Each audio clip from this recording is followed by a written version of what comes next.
ಆತ್ಮೀಯ ಬಂಧುಗಳೇ, ತಮಗೆಲ್ಲರಿಗೆ ತಿಳಿದಿರುವಂತೆ ಯಾರು ಮಾತಾಡಬೇಡಪ್ಪ,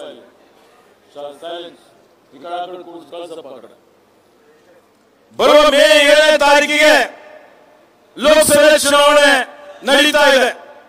ಈ ಚುನಾವಣೆ ಅತ್ಯಂತ ಮಹತ್ವದಾದಂತಹ ಒಂದು ಚುನಾವಣೆ. ಈ ಚುನಾವಣೆ ರಾಷ್ಟ್ರದ ಭವಿಷ್ಯ, ನಿಮ್ಮೆಲ್ಲರ ಭವಿಷ್ಯ ರೂಪಿಸುವಂತಹ ಒಂದು ಚುನಾವಣೆ. ಈ ಚುನಾವಣೆಯಲ್ಲಿ ಒಂದು ಕಡೆ ಕಾಂಗ್ರೆಸ್ ಪಕ್ಷದ ಅಭ್ಯರ್ಥಿ ಇದ್ದಾರೆ, ಮತ್ತೊಂದು ಕಡೆ ಬಿಜೆಪಿ ಹಾಲಿ ಸಂಸದ ಕೇಂದ್ರ ಮಂತ್ರಿ ಅಭ್ಯರ್ಥಿ ಆಗಿದ್ದಾರೆ. ಇವತ್ತು ನೀವೆಲ್ಲ ಆಲೋಚನೆ ಮಾಡಬೇಕಾಗಿದೆ. ನಿಮ್ಮ ಅಮೂಲ್ಯವಾದಂತಹ ಮತ ಯಾರಿಗೆ ಕೊಡಬೇಕು, ಯಾರಿಗೆ ಕೊಟ್ರೆ ಬೀದರ್ ಜಿಲ್ಲೆ ಅಭಿವೃದ್ಧಿ ಆಗ್ತದೆ, ರಾಜ್ಯದ ರಾಷ್ಟ್ರದ ಒಂದು ಅಭಿವೃದ್ಧಿ ಆಗ್ತದೆ, ಇಲ್ಲಿ ಶಾಂತಿ ಸಮಾಧಾನ ನೆಲೆಸ್ತದೆ ಅನ್ನುವಂಥದ್ದು.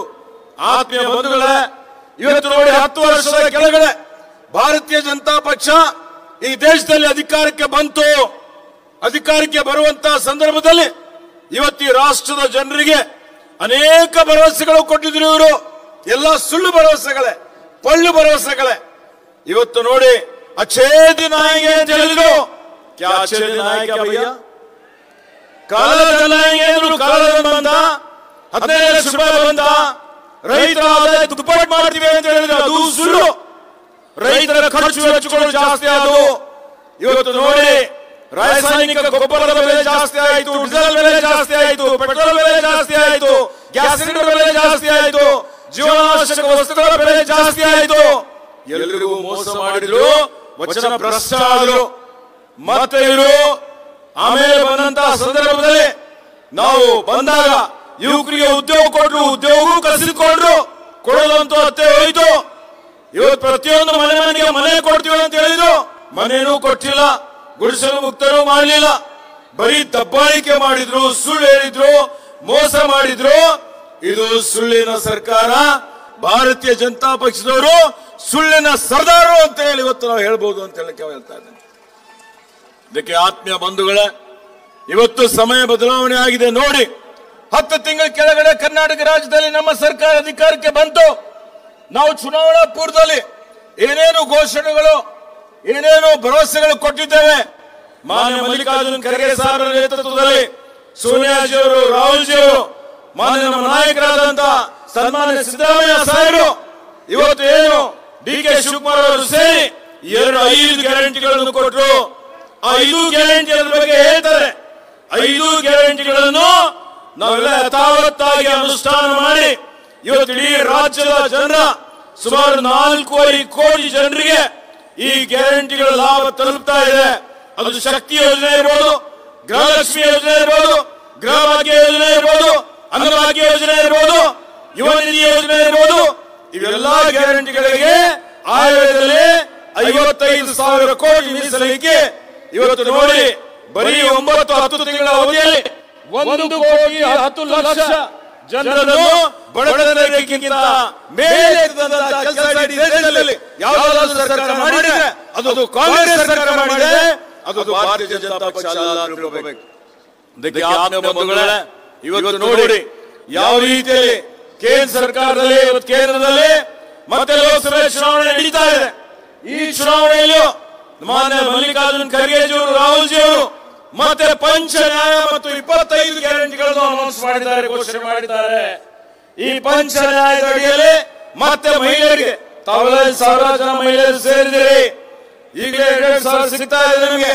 ಕೇಂದ್ರದಲ್ಲಿ ಕಾಂಗ್ರೆಸ್ ಸರ್ಕಾರ ಅಧಿಕಾರಕ್ಕೆ ಬಂದ ಮೇಲೆ ಈ ಮಹಾಲಕ್ಷ್ಮಿ ಯೋಜನೆಯಲ್ಲಿ ಪ್ರತಿಯೊಂದು ಪರಿವಾರದ ಮಹಿಳಾ ಮುಖ್ಯಸ್ಥರಿಗೆ 1 ಲಕ್ಷ ರೂಪಾಯಿ ಪ್ರತಿ ವರ್ಷ ಕೊಡ್ತೀವಿ ಅನ್ನುವಂತ ಘೋಷಣೆ ಕಾಂಗ್ರೆಸ್ ಸರ್ಕಾರ ಮಾಡಿದೆ, ನಾವು ಮಾಡಿದ್ದೇವೆ.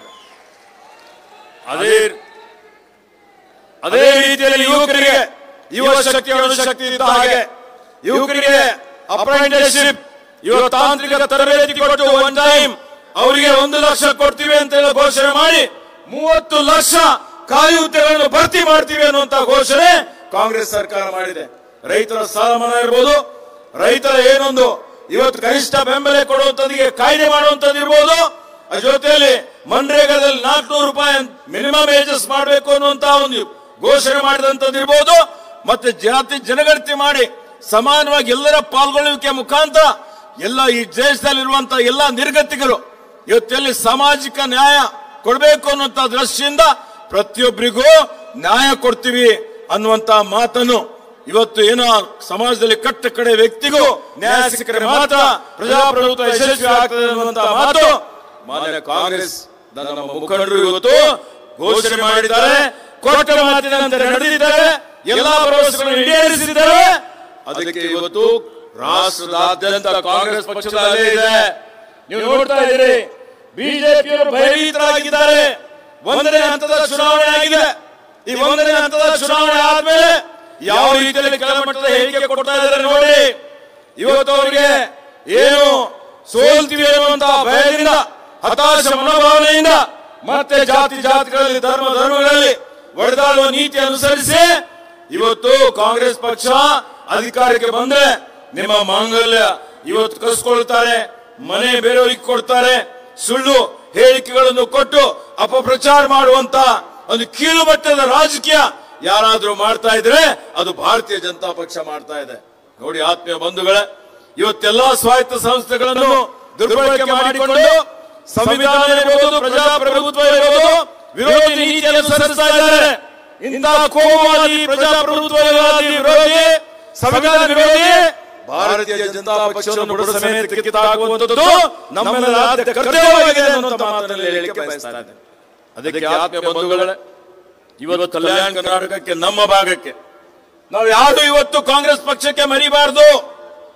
ಇದು ನಮ್ಮೆಲ್ಲ ಹಿರಿಯರು, ನಮ್ಮ ತಂದೆಯವರು ಕನಸಿದ್ದ ಪೂಜಾ ಭೀಮಣ್ಣ ಖಂಡ್ರೆಯವರು ಈ ಭಾಗಕ್ಕೆ ವಿಶೇಷ ಸ್ಥಾನಮಾನ ಸಿಗಬೇಕು ಅಂತ ಹೇಳಿ ಆ ಸ್ಥಾನಮಾನ ಸಿಗಲಿಕ್ಕೆ ಸಂವಿಧಾನ ಅನುಚ್ಛೇದ 371ರಲ್ಲಿ ತಿದ್ದುಪಡಿ ತಂದು ಮಾನ್ಯ ಮಲ್ಲಿಕಾರ್ಜುನ್ ಖರ್ಗೆಜಿಯವರು ಸತತ ಪರಿಶ್ರಮ, ದಿವಂಗತ ಧರ್ಮ್ ಸಿಂಗ್ ಅವರು ಅದ್ರ ಜೊತೆಯಲ್ಲಿ ಅದನ್ನು ಅನುಷ್ಠಾನ ಮಾಡಿದಂತ ಕೀರ್ತಿ 2013ರಿಂದ ಯಾರಿಗಾದ್ರೂ ಸಲ್ಲದೆ ಅದು ಮಾನ್ಯ ಸಿದ್ದರಾಮಯ್ಯ ಸಾಹೇಬರಿಗೆ ಸಲ್ತದೆ ಅನ್ನುವಂತ ಮಾತನ್ನು ಹೇಳಿಕೆ ಬಯಸ್ತಾ ಇದ್ದೇನೆ.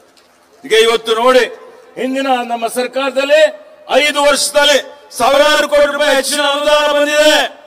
ಇವತ್ತು ಅನೇಕ ನಮ್ಮ ವಿದ್ಯಾರ್ಥಿಗಳಿಗೆ ಮೆಡಿಕಲ್ ಸೀಟ್ ಸಿಕ್ಕಿದೆ, ವರ್ಷಕ್ಕೆ 70 ಸಿಗೋದು 200 ಸೀಟ್ಗಳು ಸಿಕ್ಕಿದೆ.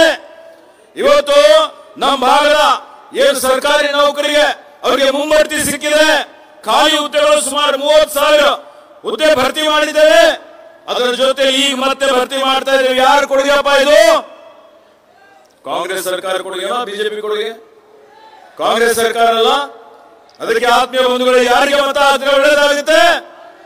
ಯಾಕೆ ಇವತ್ತು ಪ್ರತಿಯೊಬ್ಬರು ಈ ಭಾಗದ ಜನ, ರೈತರಿರ್ಬೋದು, ಶೋಷಿತರಿರ್ಬೋದು, ಹಿಂದುಳಿದವರು ಇರ್ಬೋದು, ಮೇಲ್ವರ್ಗದ ಬಡವರು ಇರ್ಬೋದು, ಮಹಿಳೆಯರು ಇರ್ಬೋದು, ಎಲ್ಲರಿಗೆ ಸಮಾನವಾಗಿ ನ್ಯಾಯ ಕೊಡುವಂತಹ ಪಕ್ಷ, ಏಕೈಕ ಪಕ್ಷ, ಎಲ್ಲರನ್ನು ತೆಗೆದುಕೊಂಡು ಹೋಗುವಂತದ್ದು ಅದು ಕಾಂಗ್ರೆಸ್ ಪಕ್ಷ ಇದೆ.